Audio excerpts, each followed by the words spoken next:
রাজনীতির মাঠে খুবই উত্তেজনাকর একটা দিন গেছে গতকাল।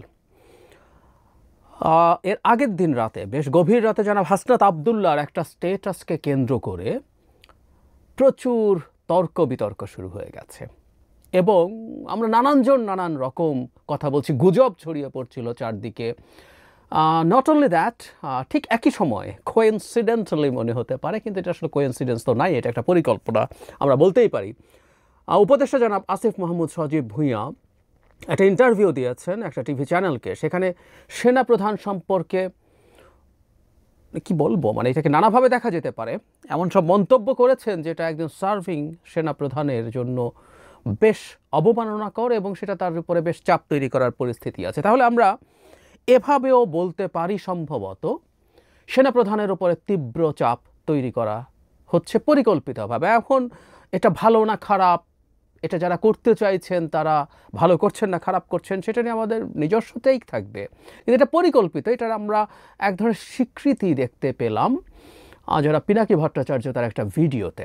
যখন এই ঘটনাগুলো ঘটছে পরবর্তীতে কিছুক্ষণের মধ্যেই বিকেলে বা সন্ধ্যার দিকে জনাব পিনাকি ভট্টাচার্য সেই ভিডিওটা আমাদের সামনে আসে এবং সেখানে তিনি দেখিয়েছেন যে দুদিন আগেই তিনি তার নিজস্ব ঢঙের ভাষায় এক ধরনের হুমকি দিয়েছিলেন চিফকে, মিলিটারি চিফ ওয়াকারকে।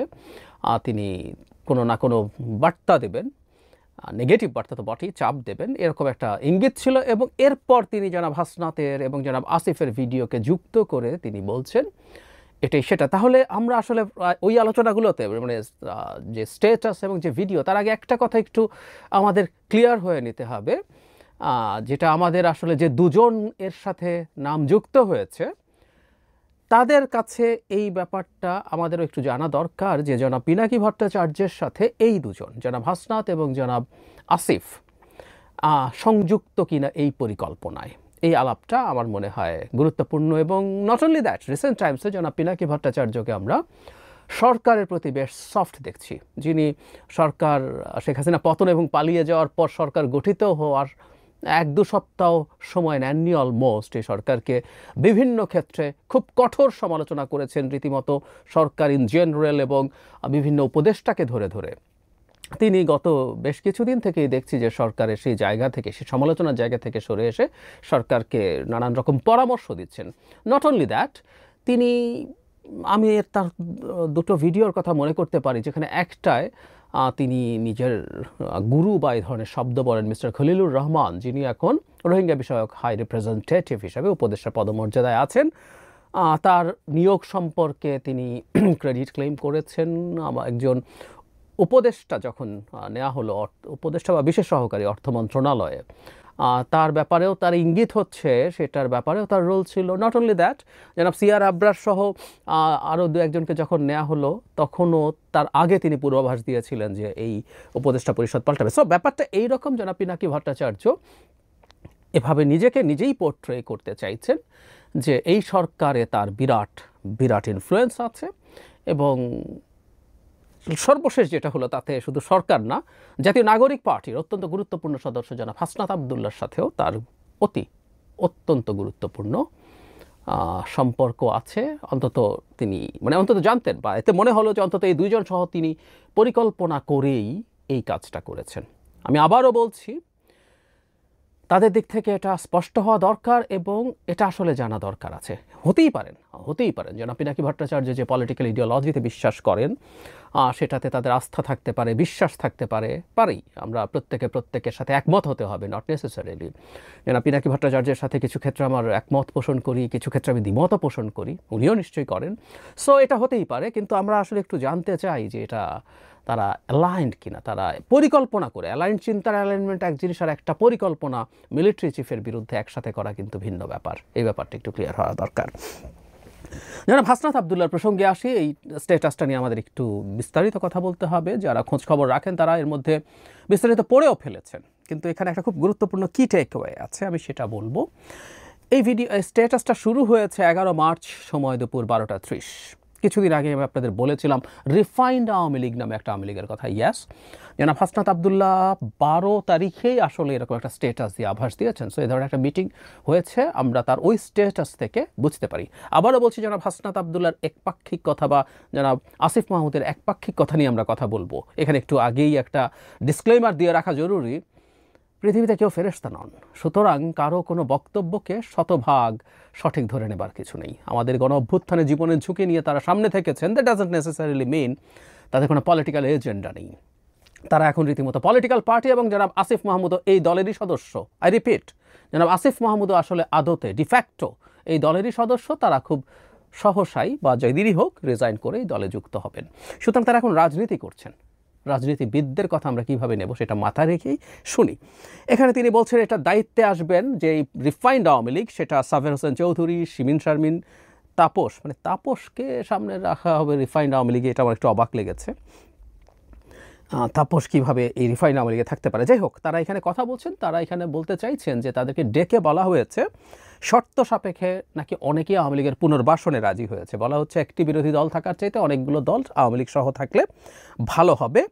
এবং ব্যাপারটা এরকম একটা সিস্টেম। কেন রিফাইন্ড মানেটা হচ্ছে, এই জায়গাটা একটু পড়ি, রিফাইন্ড আওয়ামী লীগ যাদের দিয়ে করা হবে তারা এপ্রিল মে থেকে শেখ পরিবারের অপরাধ স্বীকার করবে, হাসিনাকে অস্বীকার করবে, এবং তারা বঙ্গবন্ধুর আওয়ামী লীগ করবে এমন প্রতিশ্রুতি দিয়ে জনগণের সামনে হাজির হবে।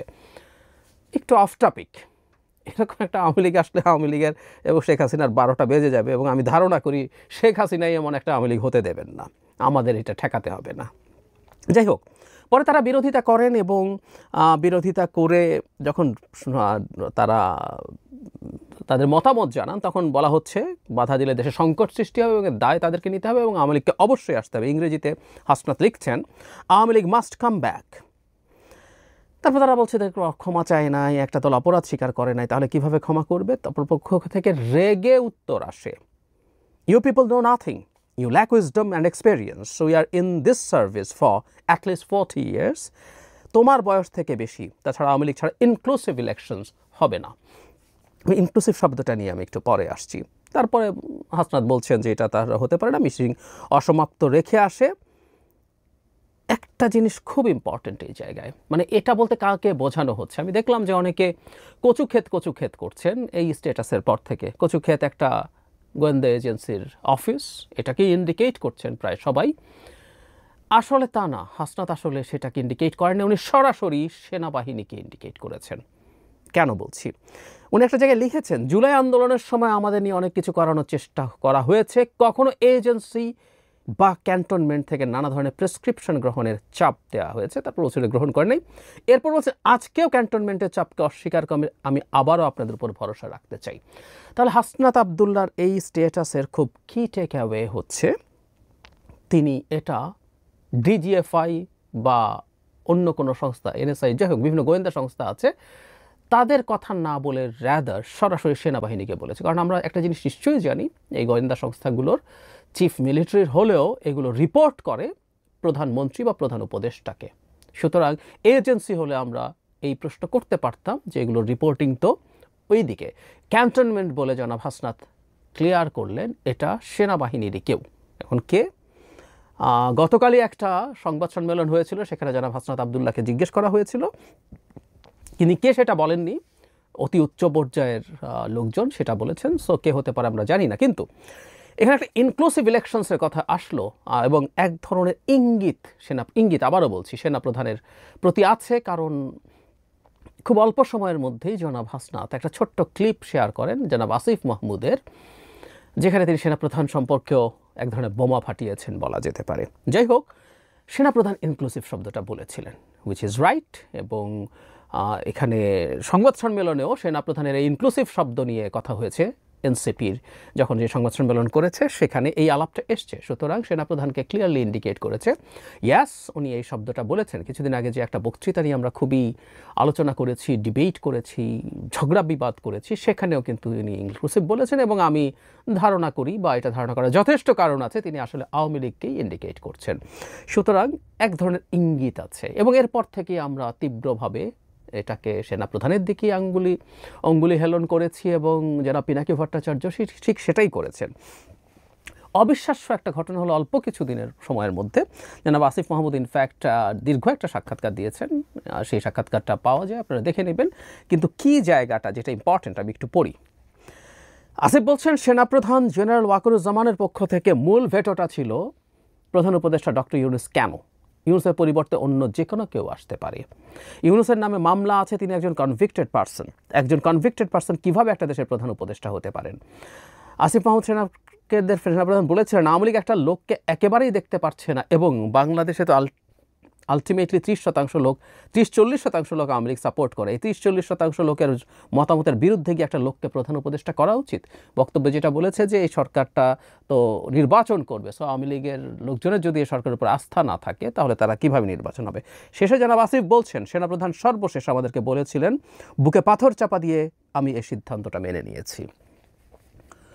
আবারও বলি, জনাব আসিফ মাহমুদ বা জনাব হাসনাত আবদুল্লাহর কারো কথাই আমরা সঠিক বলে ধরে নেওয়ার কিছু নাই, কারণ আমরা অপরপক্ষ জানি না এবং এগুলোর রেকর্ড আমাদের নেই। কিন্তু ওই সময়গুলোতে যে বয়ান আছে, আমি তার বই যখন বেরিয়েছিল কয়েকদিন আগে সেই বই প্রসঙ্গে বলেছি, প্রত্যেকের তার জায়গা থেকে তার ন্যারেটিভ সামনে আনা দরকার আছে। সো আমরা সত্য মিথ্যা সরিয়ে রাখি। এমন একটা দিন সেনাপ্রধান সম্পর্কে এত মারাত্মক একটা বক্তব্য আসলো যেদিন সেনাপ্রধানকে অ্যাকিউজ করা হচ্ছে আওয়ামী লীগকে বাংলাদেশে পুনর্বাসন করার আলাপে। এখানে অবশ্য একটু বলা বাহুল্য, আবারও বলছি, যে ফর্মুলার কথা যারা হাসনাত আবদুল্লাহ বলছেন, এটা আওয়ামী লীগকে পুনর্বাসন করার চাইতে বরং আওয়ামী লীগের ক্ষতি করা হবে বলেই মনে হয়। আমি সত্যিই মনে করি, আমি জানি না আপনারা মনে করেন কি না। মানে এরকম একটা আওয়ামী লীগ তৈরি হবে কৌশলগতভাবেও, এই জিনিস শেখ হাসিনা অ্যাগ্রি করবেন বলে আমার মনে হয় না। উনি যদি অ্যাগ্রি করতেন, উনি আসলে এখন এই যে এত কথা বলছেন, উনি রাদার এই ভীতি থেকেই করছেন বলে আমার মনে হয়।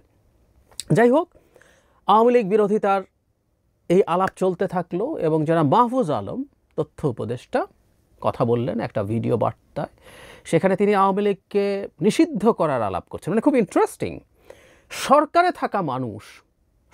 থাকা মানুষ কিভাবে এই ধরনের মন্তব্য করছে। কারণ সরকারের প্রধান বলছেন, এই দুদিন আগের কথা, প্রধান বলছেন আওয়ামী লীগকে নিষিদ্ধ করা হবে না, আবার একটু মেটাফরিক্যালি বলছেন যে এটা নাটাই থাকে ভারতে, ঘুড়ি হচ্ছে আওয়ামী লীগ এবং বাংলাদেশে এই ঘুড়ি আর উঠতে দেওয়া হবে না। আর একটু অফ টপিক যোগ করে রাখি, যেন মাহফুজও তার এই বক্তৃতায় ডক্টর ইউনূস বলেছেন, মানে সেনাপ্রধান ডক্টর ইউনূস বললে বিরাট ক্রাইম হয়ে যায়, উনি অবাধ্য হয়ে গেছেন, উনি অপমান করেছেন প্রধান উপদেষ্টাকে। যারা মাহফুজও একই কাজ করেছেন। আমি জানি এটা হবে না, কারণ আসলে আমরা তো চেরি পিক করি আমাদের ন্যারেটিভ কীভাবে অ্যাস্টাবলিশ করতে হয়। যাই হোক, সরকারে থাকা একজন মানুষ এই ধরনের বক্তব্য দিচ্ছেন। জনাব আসিফ মাহমুদও সরকারে আছেন এখনও, এবং এর আগেও তিনি যখন বইটা পাবলিশ করেছেন হয়তো রাইট টাইম ছিল না যে কোনো বিবেচনায়, কারণ এখানে অনেক ডিবেট হতে পারে। এখনও তিনি আসলে এটা বলেছেন, তাতে আমাদের মনে হওয়ায় স্বাভাবিক এই ইন্টারভিউর সাথে আসলে সেনাপ্রধানকে টার্গেট করার প্রশ্ন আছে। যদি শতভাগ সত্যও হয়ে থাকে, শতভাগ সত্য কথাও আপনি কোন সময় বলেন, টাইমিং ম্যাটার্স, এবং খুবই সিনক্রোনাইজড ওয়েতে এটা হয়েছে, এবং এটাকে জনাব পিনাকি ভট্টাচার্য আসলে ক্লিয়ারলি একটা রূপ দেওয়ার চেষ্টা করেছেন যে এটা পরিকল্পিত। দুদিন আগে তিনি জানিয়েছেন, আমি ওনাকে জাস্ট কোট করলাম, যদিও আমরা যারা খেয়াল করেছি তারা এইভাবেই ইন্টারপ্রিট করতে পারতাম। এটা উনি কাজটা সহজ করে দিলেন। এখন আসলে যে প্রশ্নটা, তাকে টার্গেট কেন করা হচ্ছে, আমরা খেয়াল করবো আজ না, জনাব ওয়াকারুজ্জামানকে দীর্ঘদিন থেকে টার্গেটে পরিণত করা হয়েছে। এটা সত্য, জনাব ওয়াকারুজ্জামান শেখ হাসিনা নিযুক্ত একজন মানুষ। জনাব ওয়াকারুজ্জামান তার আত্মীয়, এটাও সত্য। এখন আত্মীয় হলেই অভিযোগ হয়ে যায়? উত্তর হচ্ছে না। 1/11 যখন ঘটানো হলো, জনাব মাসুদ, জেনারেল মাসুদ বেগম খালেদা জিয়ার আত্মীয় ছিলেন। তাকে ওই বিশ্বস্ততার কারণেই ধারণা করা হয় নবম পদাতিক ডিভিশনে জিওসি করা হয়েছিল। যাই হোক, আত্মীয় বড় ব্যাপার না, তিনি কি করলেন পরে এটা ফ্যাক্ট। তিনি নেমেছিলেন মাঠে, তার সৈন্যরা কিছু মানুষকে হত্যাও করেছিল, এটাও সত্য। যদিও সৈন্যরা যে গুলি করেছিল তখন তারা বেসামরিক প্রশাসনের নিয়ন্ত্রণে ছিল, এটা আমাদের একটু মনে রাখতে হবে। একজন ম্যাজিস্ট্রেটের নির্দেশে তারা গুলি করত, এরকম ভিডিও আছে ওই সময় যে ম্যাজিস্ট্রেট অর্ডার করছে, সোলজাররা গুলি করছে। সুতরাং এটা দায় সেনাপ্রধানের উপর পুরো চাপিয়ে দেওয়া যাবে না। কিন্তু শেষ পর্যন্ত তিনি আসলে তার বাহিনীকে বিরত করেছিলেন, এবং আমি যে কারণে এই ভদ্রলোককে অনেক সময়ই সমর্থন করা উচিত বলে মনে করি, ডেসপাইট অল দ্য ক্রিটিসিজমস, ওনার অনেক সমালোচনা থাকতে পারে, ওনার অনেক পদক্ষেপ নিয়ে সমালোচনা আমরা করতেও পারি, কিন্তু তিনি বাংলাদেশের একটা ডেমোক্রেটিক প্রসেস যেটা রেস্টোর করতে হবে সেটা নিয়ে কথা বলছেন। খুবই অনেক পুরনো সময় থেকে রয়টার্সকে তিনি 18 মাসের মধ্যে নির্বাচনের কথা বলেছেন। সর্বশেষ তার যে বক্তৃতাটা নিয়ে অনেক সমালোচনা হয়েছে সেখানেও তিনি নির্বাচনের কথা বলেছেন। সো এটাই আসলে সংকটের জায়গা। উনি নির্বাচন চাইছেন, কারণ বাংলাদেশে খুবই পাওয়ারফুল একটা পজিশনে থাকা মানুষ মোটা দাগে এই বছরের মধ্যে নির্বাচন চাইছেন। এটা অনেকেরই পছন্দ হচ্ছে না, ফলে অন্য ন্যারেটিভগুলো আসছে। আওয়ামী লীগ পুনর্বাসন, আচ্ছা আমি তাই যদি বলি ডক্টর ইউনূসও তো আওয়ামী লীগ নিষিদ্ধ করবে না বলছেন, ডক্টর ইউনূসের পদত্যাগ কেউ চাইছেন? এত কিছুতে যমুনা ঘেরাও হয়, যমুনা ঘেরাও করে ডক্টর ইউনূসের পদত্যাগ চাওয়া উচিত তো, কারণ উনি স্পষ্টভাবে বলেছেন এবং আমি গতকালও ভিডিওতে বলেছিলাম যে এই আইন থেকেই বাদ দিয়ে দেওয়া হয়েছে। কোর্ট কী করবে পরের কথা, আইন থেকেই বাদ দিয়েছে সরকার। এটা এত কিছু হলো, ডক্টর ইউনূসের তো পদত্যাগ চাওয়া উচিত। উনি তো আওয়ামী লীগকে পুনর্বাসনের সর্বোচ্চ কাজ উনি করছেন। তার চাইতে জরুরি কথা, সরকার যদি আওয়ামী লীগকে নিষিদ্ধ করে, আমরা একটু দেখতে চাই তো সেনাপ্রধান কি করে। কাজটা সরকারের, আবারও বলছি যে সেনাপ্রধানকে বলা হচ্ছে, সেনাপ্রধান হাসনাতকে ডেকে এরকম কিছু বা সেনাবাহিনীর উচ্চ পর্যায়ের কেউ এরকম কিছু বলে না, আমি তা বলছি না, কিন্তু কি আসে যায়, ডক্টর ইউনূস করুক এবং সরকার বলুক যে সেনাপ্রধান তাকে এটা করতে দিচ্ছে না। আমরা একটু শুনি, আমরা একটু দেখি। আওয়ামী লীগকে একটা রাজনৈতিক ফুটবলে পরিণত করা হয়েছে। এনসিপিটি নিয়ে রাজনীতি করবে আমি কিন্তু বলেছি, তারা সংবাদ সম্মেলনে প্রধান উপদেষ্টাকে সমালোচনা করেছেন। এটা করারই কথা, কারণ এটুকু না হলে মুখ থাকছে না। তারা করেছেন, এটাই তাদের এখন রাজনৈতিক ক্যাপিটাল, কারণ তেমন কোনো ইস্যু আসলে জনগণের সাথে কানেক্ট করার মতো তাদের হাতে নেই। তারা করছেন, দ্যাটস ফাইন, কিন্তু এটাকেই ব্যবহার করে আসলে জনাব ওয়াকারুজ্জামানকে সরানোর চেষ্টা হচ্ছে। কেউ এই স্বপ্ন দেখছেন যে তাকে সরাতে পারলে নির্বাচন থেকে অনেক দূরে সরিয়ে নেওয়া যায়। এটা ১/১১-র মতো কিছু একটা হোক, বা সরাসরি সেনা শাসন, কিংবা যে খোয়াবটা আসলে প্রচুর দেখা হয় সেটা হচ্ছে একটা বিপ্লবী সরকার। একটা বিপ্লবী সরকার ঘটিয়ে দিতে পারলে দেশের ক্ষমতা নিয়ে নেওয়ার এর চেয়ে সহজ পথ তো নেই, যেটা বহু দীর্ঘ সময় বা কতদিন ধরে রাখা যাবে সেটা কেউ বলতে পারবে না। এই আলাপ বিভিন্ন সময় বিভিন্ন জায়গা থেকে ছিল, আছে এবং ক্রমাগত চলছে। এই চেষ্টাটা, এই কারণেই আসলে প্রথম থেকে সেই বিপ্লব নাকি বিপ্লব না ডিবেটটা করতাম, এবং জনাব ওয়াকার এই পথেই বাধা হয়ে দাঁড়িয়েছেন। এবং ঠিক একই কারণেই বিএনপির ওপর অ্যাটাক আছে। কেউ নির্বাচন চাইলে তাকেও টার্গেট করা, যেমন আমাকে প্রচুর লিখেছেন, আবারও লিখবেন, আমি জানি, আমি বলেছি আমি আমার কনফিডেন্স বক্স খোলা রাখি, লিখতে পারেন, আমাকে বিএনপি দালাল বানাতে পারেন, ভারত নির্বাচনী সরকারের সাথে তারা সম্পর্ক করতে চায় বলেছে, সো ভারতের দালাল বানাতে পারেন। ইয়াস, আমাকেই ভারতের দালাল বানাতে পারেন, যদিও ভারতের বিরুদ্ধে কি বলেছি না বলেছি, কি করেছি না করেছি আপনাদের যারা রেগুলারলি দেখেন আপনারা জানেন আমার সম্পর্কে। তো এটা হতে পারে, এটা হতে পারে। সুতরাং নির্বাচন হলো মানে একটা গণতান্ত্রিক ট্রান্সফরমেশনের কথা বলি, কিন্তু নির্বাচন এখন একটা মারাত্মক খারাপ শব্দে পরিণত হয়েছে। খানিকটা শেখ হাসিনার সময়, শেখ হাসিনার সময় নির্বাচন চাইলে উন্নয়ন লাগবে, তো ঠিক এখন যেমন সংস্কার শোনা যায়। একটা সরকার যে জায়গায় চলে গেছে সেখানে এই ধরনের পরিস্থিতি তৈরি করা হয়েছে, এবং আস্তে আস্তে সম্ভবত এই প্রশ্ন উঠতে শুরু করবে।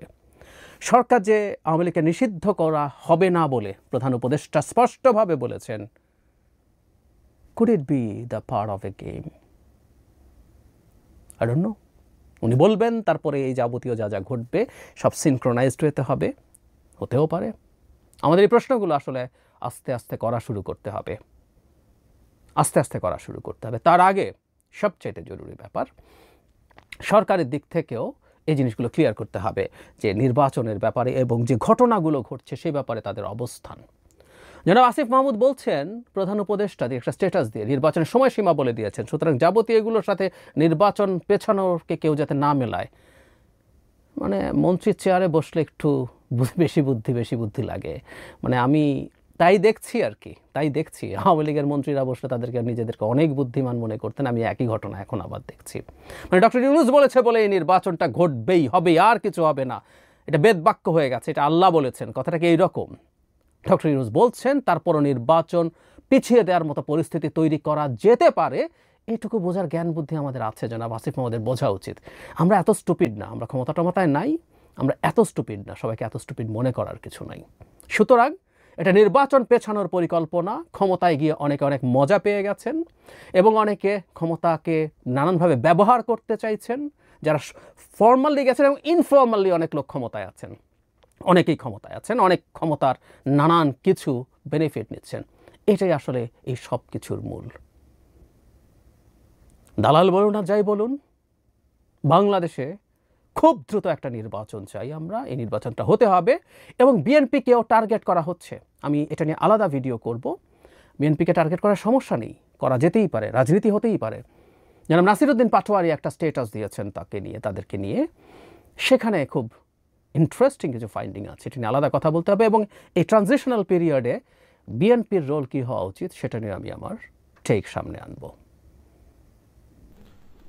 প্রিয় দর্শক, এতক্ষণ আমরা ওনার কথাগুলো শুনছিলাম। এখন জুলাই আগস্ট পরবর্তী সময়গুলোতে এবং প্রিভিয়াস গভর্নমেন্টের যে অপকর্ম এবং তারা নানা ধরনের দুর্নীতিতে জড়িয়ে পড়ে এবং আইন শৃঙ্খলা বাহিনীর অবনতি, দীর্ঘ কয়েক বছর 16 বছর নির্বাচন না হয় এবং বিভিন্ন সময়ে বিভিন্নভাবে একটা টর্চার সেলের মতো একটা পরিস্থিতি তৈরি করে রাখার বিষয়গুলো যে ঘটেছে প্রিভিয়াস গভর্নমেন্ট আমলে, এবং সেখান থেকে নতুন বাংলাদেশ গড়ার প্রত্যয় নিয়ে যে মানুষ স্বপ্ন দেখছে, এখানেই নানা বিষয় নিয়ে কথাবার্তা রাজনীতিতে আসতেছে, নতুন দল তৈরি এবং কার কি রাজনীতি হবে, কে কিভাবে রাজনীতিটা পরিচালনা করবে, এরকম বিভিন্ন ইস্যু সামনে আসতেছে। এবং এই সময়গুলোতে নির্বাচনের আগ পর্যন্ত নানা ধরনের ঘটনা ঘটতেছে, যেটি দেশের মানুষকে উদ্বিগ্ন করতেছে। পাশাপাশি এই পরিস্থিতিগুলো নিয়ন্ত্রণের ক্ষেত্রে অবশ্যই ইন্টার গভর্নমেন্টকে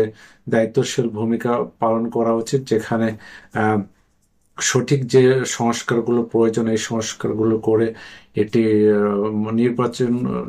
নির্বাচিত গণতান্ত্রিক সরকার যেন আসে, সেই দিকে তাদেরকে ধাবিত হওয়া উচিত ওনাদেরকে। এবং পাশাপাশি যে সংস্কারগুলো প্রয়োজন, যেটি জাতির জন্য এবং দেশের জন্য উন্নয়নের জন্য একটা বড় ভূমিকা পালন করবে এবং দেশের মানুষ শান্তিতে বসবাস করবে, সেই প্রেক্ষাপট চিন্তা করে যেসব উন্নয়নগুলো প্রয়োজন এবং বিচার ব্যবস্থার যে সংস্কার প্রয়োজন, এগুলো দ্রুত করার ব্যবস্থা অবশ্যই ইন্টার গভর্নমেন্টকে নেওয়া উচিত এবং তাদের পক্ষ থেকে সৎ উপায় এবং সঠিক ওয়েতে তাড়াতাড়ি করে এই কাজটি করার জন্য তাদের উদ্যোগ নেওয়া উচিত।